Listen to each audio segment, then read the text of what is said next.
Hai teman-teman, kembali lagi dengan Gram di sini. Kali ini saya akan melanjutkan cerita yang kemarin dengan judul Terpaksa Menikahi Janda untuk Menyusui Tuyulku. Cerita ini ditulis oleh Kak Wandi F. Cakara. Jadi buat kalian yang ingin membaca ceritanya secara langsung, kalian bisa kunjungi link dan profil yang sudah saya sertakan di deskripsi. So, langsung saja kita ke ceritanya. Aku terpaksa untuk menemui keluarga di sebelah rumahku. Jadi nama kamu Aiman. Tapi Papa ini heran ya. Kamu ini baru tinggal di sini. Bahkan Papa baru tahu nama kamu sekarang ini. Lalu, tiba-tiba kamu ingin melamar anak perempuan saya. Apa kamu sudah kenal sama Ida? Ya baru saja ditinggal mati suaminya. Dan punya anak yang masih bayi pula. Ngomong-ngomong, kerja kamu apa kalau boleh tahu? Tanya ayah dari wanita yang ternyata bernama Ida. Aku hanya tukang rongsok, Pak. Pekerjaan yang butuh kesabaran dan kekuatan fisik karena harus menarik gerobak, keluar masuk kampung dari pagi hingga sore hari. Aku menjawab merendah. Hah? Tukang rongsok? Orang tua itu seperti terkejut mendengar pengakuanku. Apakah aku boleh bertemu dengan Ida? Tanya aku sembari mengeluarkan setumpuk uang yang lebih dari 10 juta rupiah. Sejenak orang tua itu melongo melihat uang yang aku letakkan di atas meja, memandangku bergantian, seakan tengah membandingkan aku dengan uang itu. Sebentar, ia tergopoh-gopoh masuk ke sebuah kamar. Tak berapa lama kembali bersama wanita yang bernama Ida. Nah, ini anak saya. Kalian kenalan dulu. Rasanya kurang seru. Orang melamar tapi belum saling kenal. Oh iya, Ida, sebaiknya kamu buatkan minum dulu buat calon suami kamu ini. Ucap orang tua itu seakan terlihat serba salah. Ida kemudian membuatkan kopi untukku dan teh manis untuk ayahnya. Silakan mas, diminum kopinya. Ida meletakkan gelas kopi sambil tersenyum manis. Oh iya, ayah mau pergi dulu ada urusan. Silakan kalian ngobrol dulu. Hitung-hitung pendekatan, kata ayahnya Ida. Tapi aku langsung mencegahnya. Sabarlah, Pak. Aku tidak bisa menunggu jawaban hingga besok atau lusa. Aku mau jawaban Ida sekarang juga.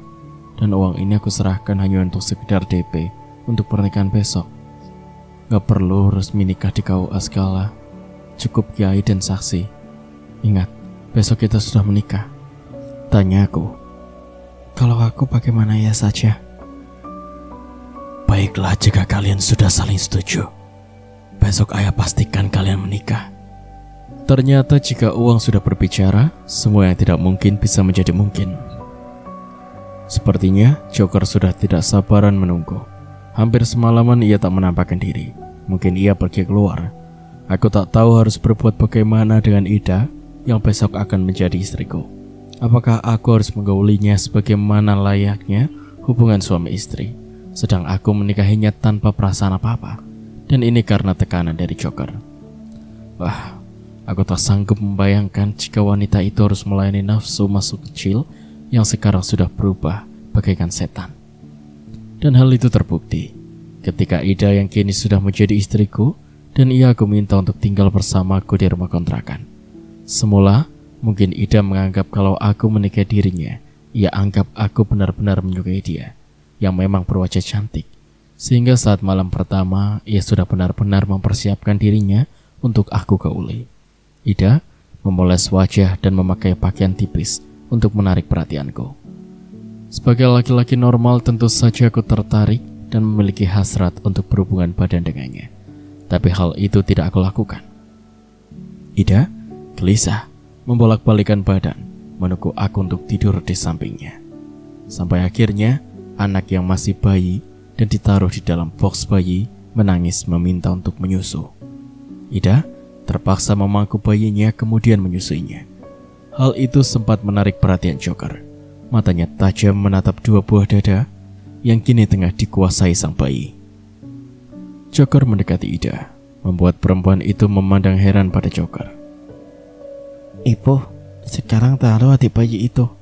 Sekarang giliran aku yang menikmati ASI dari ibu, kata Joker dengan mulut yang menyeringai. Tidak, kamu sudah besar. Mana mungkin ibu menyusui kamu. Bisa habis ASI aku nanti. Balas Ida. Ia mendekap bayinya. Mas, bagaimana ini? Masa iya kau harus menyusui dia? Lanjut Ida memohon kepadaku. Maaf Ida. Aku menikahi kamu untuk menjadi istriku, bukan atas keinginanku. Tapi anak itu yang memintaku. Lagi pula, kita memang tidak saling mengenal, apalagi saling mencintai. Nah, itu tugas kamu untuk melayani Joker.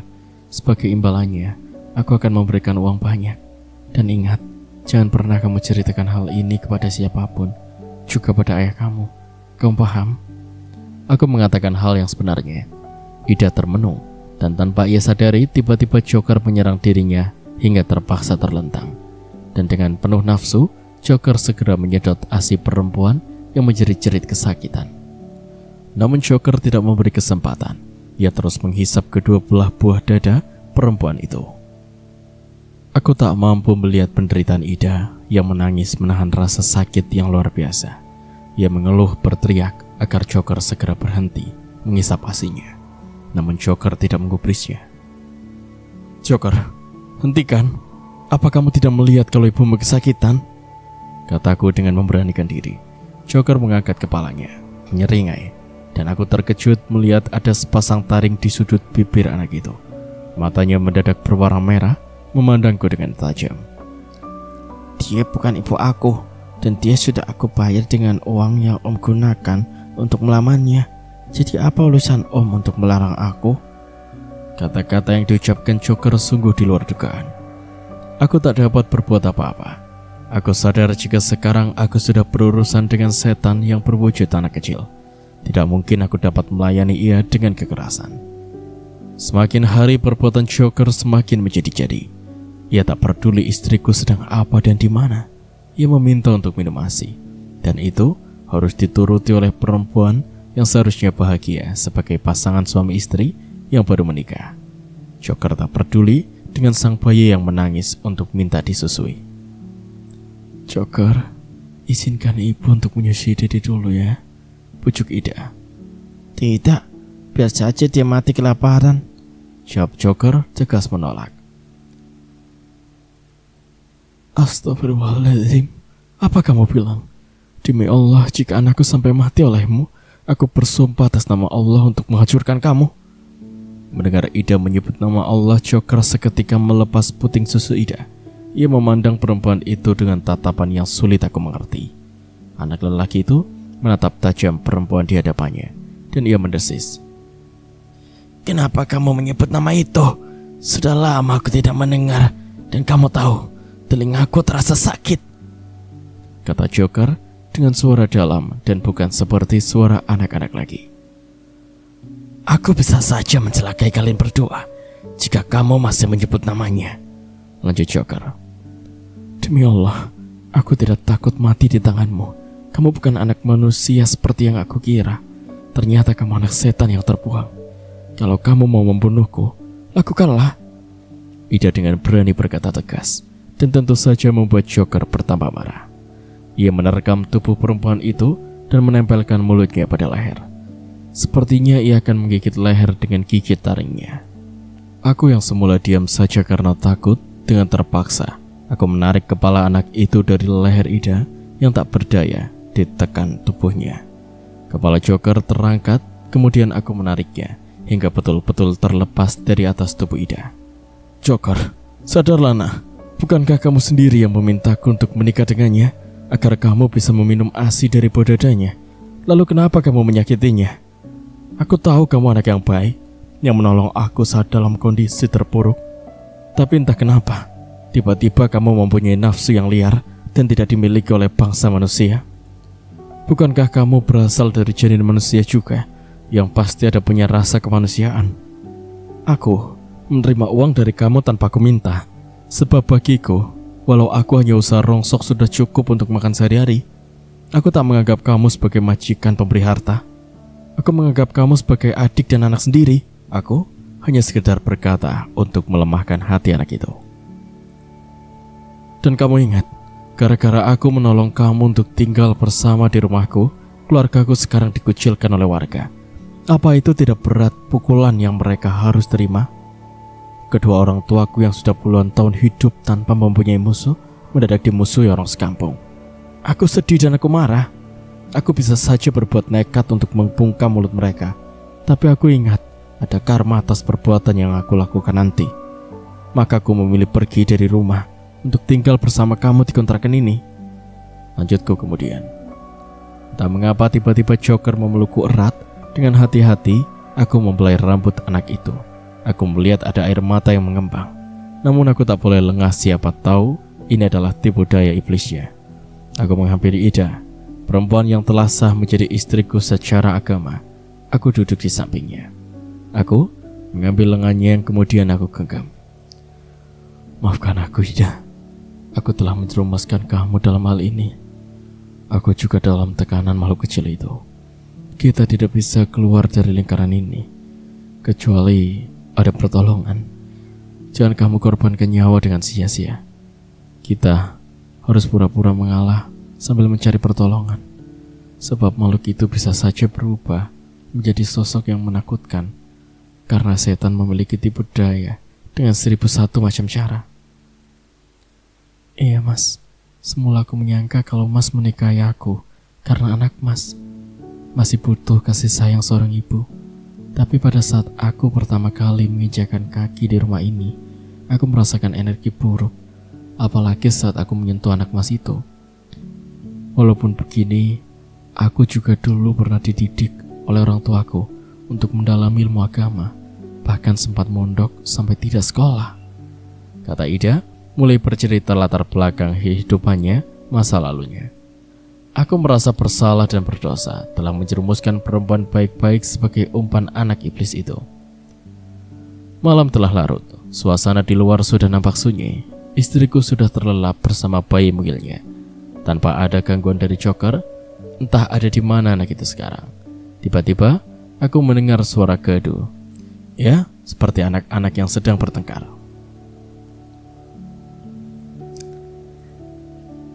Jadi di sini kamu tinggal. Kamu bilang tidak sudi mengabdi pada manusia. Tapi buktinya kamu kelihatan menikmati kehidupan kamu di rumah majikan kamu. Itu aku bukan mengabdi seperti kalian yang harus mencari uang demi Tuhan yang pelihara kalian.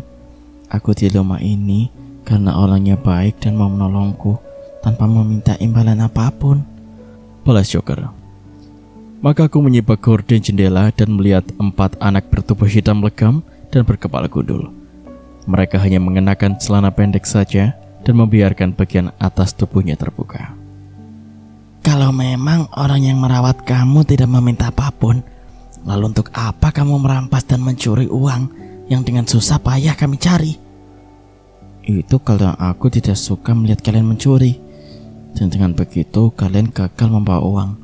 Kemudian aku berharap Tuhan kalian marah dan mengusir kalian, sehingga kalian bisa hidup bebas tanpa tekanan seperti aku sekarang ini. Hidup bebas katanya. Yang lain menimpali. Ya, aku juga ingin hidup bebas, kata mereka serentak.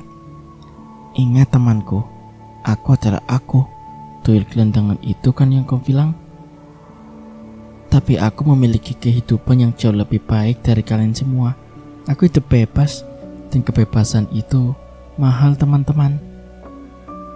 Dan keempat bocah yang semula berkata lantang kini hanya terdiam, seakan membenarkan apa yang diucapkan Joker. Aku terkadang tidak percaya melihat perubahan sikap Joker yang cepat berubah. Contohnya, tadi ia bisa menasihati keempat temannya agar jangan mau diperbudak oleh Tuhan yang memelihara mereka. Joker menggambarkan arti sebuah kebebasan yang katanya mahal. Aku baru memahami kata-kata itu. Ia sengaja masuk ke dalam kehidupanku dan membiarkan hidup dalam aturan menurut caraku.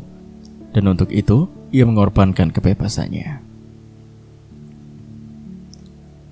Ia mengulur waktu untuk memperdayai aku dengan uangnya dan semakin membuat aku sayang kepadanya. Setelah ia merasa telah berhasil menghujamkan kuku kepercayaanku kepadanya, ia mulai menunjukkan pribadi gandanya sebagai bentuk dari kebebasan dalam berbuat. Sikap aslinya sebagai makhluk gaib yang memang umumnya dipelihara oleh para pelaku pesugihan pun terlihat. Memang sungguh licik tipu daya setan terhadap manusia. Aku tak pernah menyangka jika anak kecil yang polos dan lugu menjelma menjadi iblis yang sangat mengerikan. Joker sudah jarang sekali terlihat di rumah. Ia hanya datang jika hasrat untuk minum asinya mempuncak. Mungkin juga ia sengaja menjauhkan diri agar tidak selalu melihat Ida menyusui bayinya. Berarti ia tengah memerangi dirinya sendiri, menekan hawa nafsu iblisnya dengan sifat kebaikan manusia. Bahkan ia juga sudah tak lagi ikut bersamaku berkeliling naik gerobak untuk mencari rongsok. Namun ia selalu menaruh uang yang ia letakkan begitu saja di atas tempat tidurku. Istriku terkadang merasa bingung dan bertanya, untuk apa uang ini?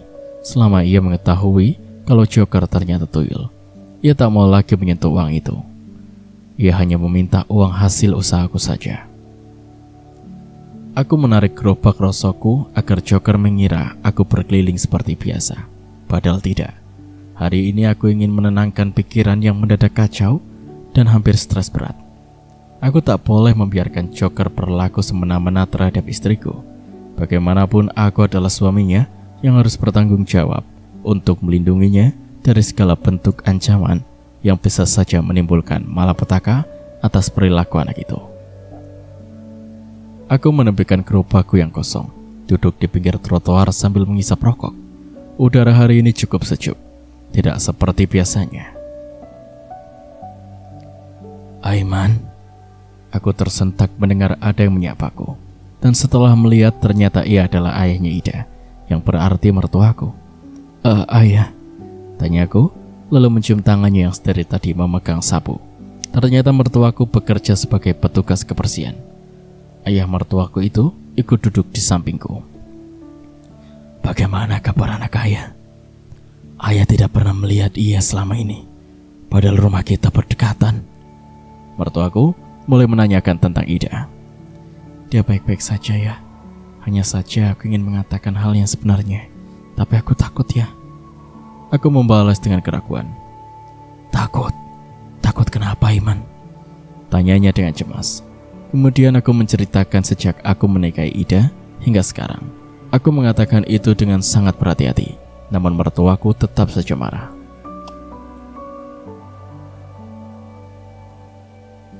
Jadi kamu ngelamar anak saya untuk kamu jadikan umpan untuk makhluk jahanam itu? Sungguh keterlaluan kamu. Tapi ayah, aku saat itu terancam. Aku tak bisa menolak permintaan aneh makhluk itu. Maafkan aku ayah, kataku memohon. Aku juga sudah menjelaskan ini pada Ida, dan dia tetap berharap ayah bisa menolongnya. Lanjutku. Sebagai orang tua, bisa atau tidak saya berkewajiban menyelamatkan anak saya. Mungkin si ayah akan minta bantuan pada kakek atau pada kiai tempat Ida dulu pernah mondok. Sungguh saya menyesal telah menerima kamu. Kamu keterlaluan, kata mertuaku dengan sangat penuh emosional. Begitu pula dengan aku. Walaupun memang niatku semula menikahi Ida hanya untuk menyusui makhluk kecil itu, tapi setelah melihat apa yang terjadi, akhirnya aku kasihan dan aku berjanji untuk melindungi dirinya. Aku mulai merasakan rasa tanggung jawab sebagai seorang suami. Aku membalas tanpa terpengaruh dengan sikap mertuaku itu. Beberapa hari kemudian, saat itu aku baru saja pulang sehabis bekerja. Rumah dalam keadaan sepi. Aku pikir mungkin Ida tengah tidur mengeloni bayinya. Tanpa berpikir macam-macam, aku masuk dan mengambil air minum, sebab tenggorokanku terasa kering. Dari dalam kamar sepertinya aku mendengar suara Ida yang tengah merintih. Tapi ini bukan rintih kesakitan. Sesekali ia mendesah seakan tengah berpacu dengan kenikmatan. Begitu jelas terdengar seakan ada sesuatu yang membebani dirinya. Suara itu jelas terdengar berulang kali. Aku terkejut bukan main. Sungguh sulit dipercaya demi melihat apa yang terjadi. Ternyata rintihan desah dan jeritan kecil dari mulut istriku itu disebabkan ia memang tengah di ambang puncak kenikmatan. Istriku menggelinjang di bawah tekanan tubuh seorang bocah hitam dan berkepala gundul. Anak itu memacu dengan cepat gerakan tubuhnya yang tanpa selembar benang pun. Gila, ini benar-benar gila. Aku tak kuasa menahan emosiku yang tiba-tiba ingin meledak. Hentikan permainan gila kalian ini. Dan siapa kamu anak jelek? Seruku mengumpat. Makhluk kecil itu sepertinya tidak memperdulikan aku. Ia terus saja menggenjot sekuat tenaga, membuat istriku semakin berteriak penuh kenikmatan. Aneh, kenapa bisa Ida melayani nafsu makhluk buruk rupa itu? Dengan kesal aku menarik tubuh bocah telanjang itu, sehingga terlepas dari tubuh istriku. Aku menariknya dengan kuat, sehingga makhluk kecil itu terjatuh terhempas ke lantai. Om, sekarang Om sudah tega menyakiti aku hanya karena wanita ini. Om sudah lupa dengan kebaikan aku selama ini. Apa yang sudah aku berikan itu sudah sepantasnya Om.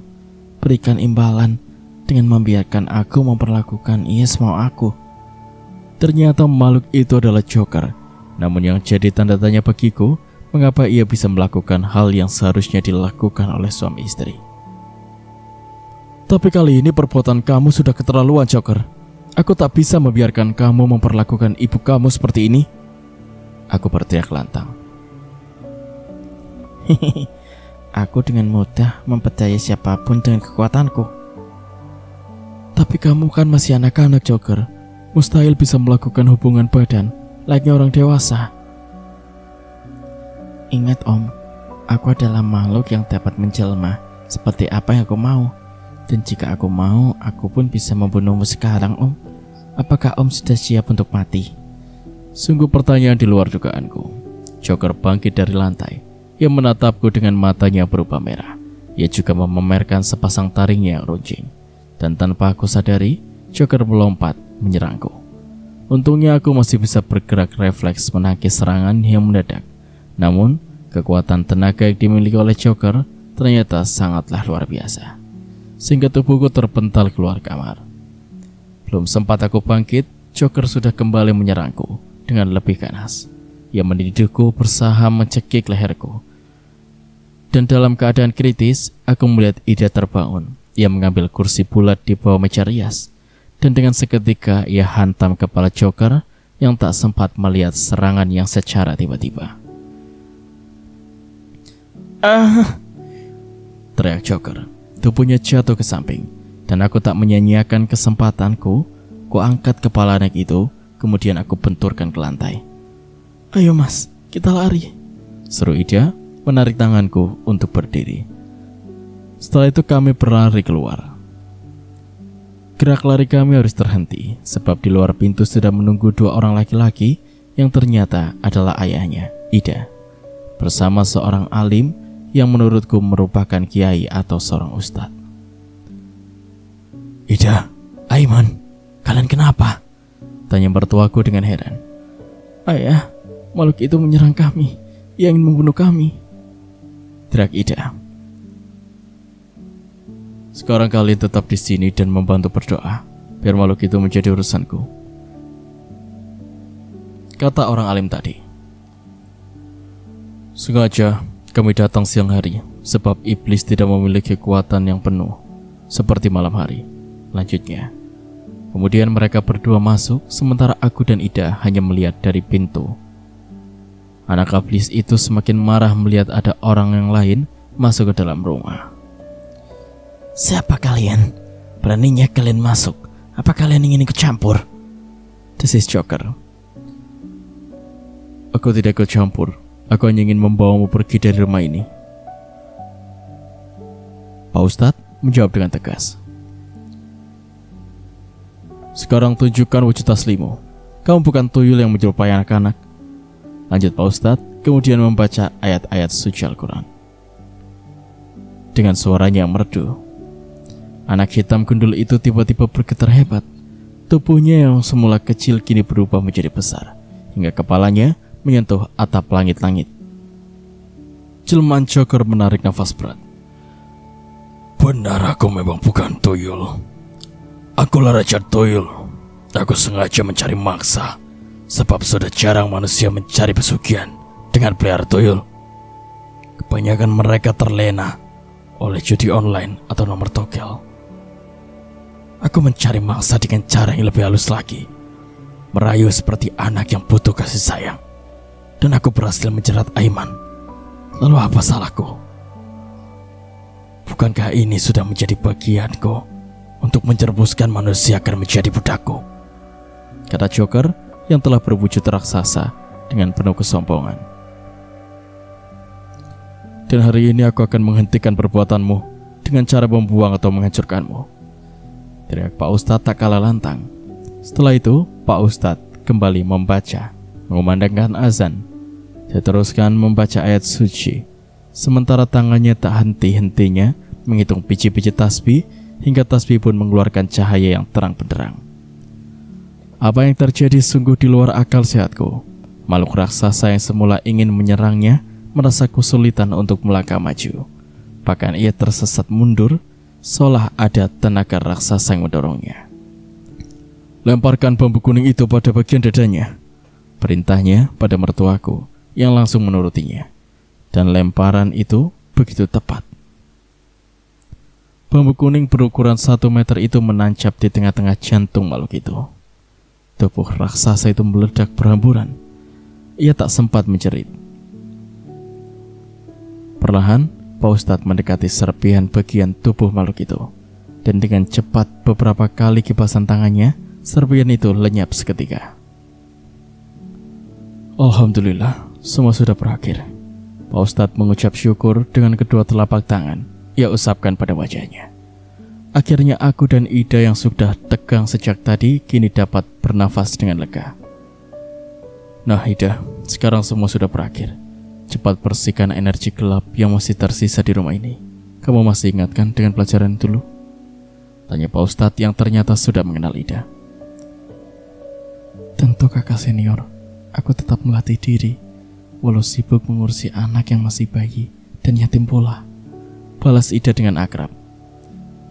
Ya, aku tadi baru dengar dari ayah kamu, tapi sekarang sudah ada ayah baru buat bayi kamu. Benar kan? Iya kakak, ini namanya Aiman. Mudah-mudahan dengan kejadian ini, ia semakin sayang, semakin cinta, dan penuh perhatian. Ida mengenalkan diriku pada Pak Ustadz yang ternyata seniornya di pondok pesantren dulu. Amin. Semoga rumah tangga kalian langgeng, selalu dipenuhi suasana ceria, karena rasa cinta yang akan semakin tumbuh.